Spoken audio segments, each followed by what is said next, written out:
Hey everybody, welcome aboard. Captain Mike here. I know it's been a couple of weeks since my last flight. The flight deck needed some updates and some upgrades, and they're well underway. And I figured I'd give you a quick heads up on where we are.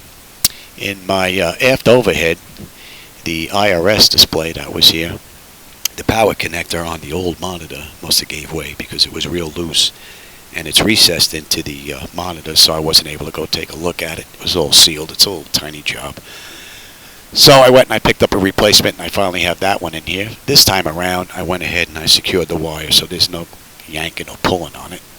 So hopefully that's going to be just fine. If so, or if not, what I can do with that is there's also a 12-volt connector in there. I'll get rid of the mini USB power and switch it over if I have to, but that's done. And we'll take a look at the MIP and everything else, and you'll see I got quite a bit done there as well. Now if we continue with the upgrades to the MIP, for those of you that follow along with my videos, you'll notice that I now have my standby gauges installed and yaw damper. And that's because I removed the large monitor that was back here and I replaced it with a smaller one, which allowed me to get those flight illusion gauges installed. So they're in. As far as the backlighting, I thought that I had a short somewhere in the backlighting I've been trying to track down for the longest time. It's been months because I kept popping fuses in the forward overhead. And what I couldn't understand is when I had the panel down, it was fine. I put in a fuse, turned it on, it was great. All the lights worked. I kept it for a couple days hanging down. It was fine. Turn it off, put it back up, turn it back on, and pop. It would pop the breaker. So I went crazy trying to find that. And as it turns out, Rob was here that did a lot of this work. He actually found that there was a connector in the front of the flight deck that runs power up to the forward and aft overhead. When this work was going on, that connector must have been bumped, and all of a sudden we had no power in the forward overhead at all.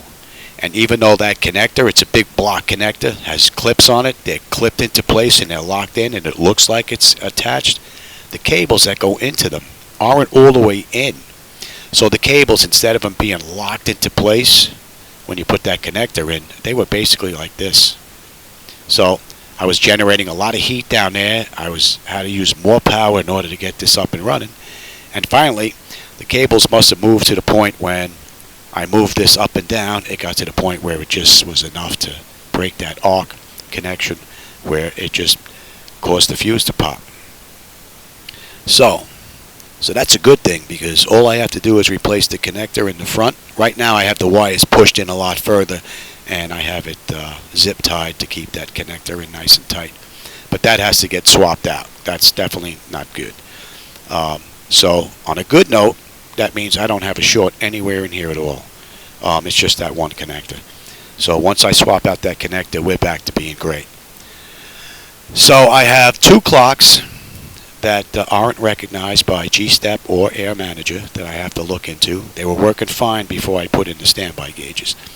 So it may just be that there's just too much on the daisy chain line. There's 4 connectors into that 55 connector. I'm using 2.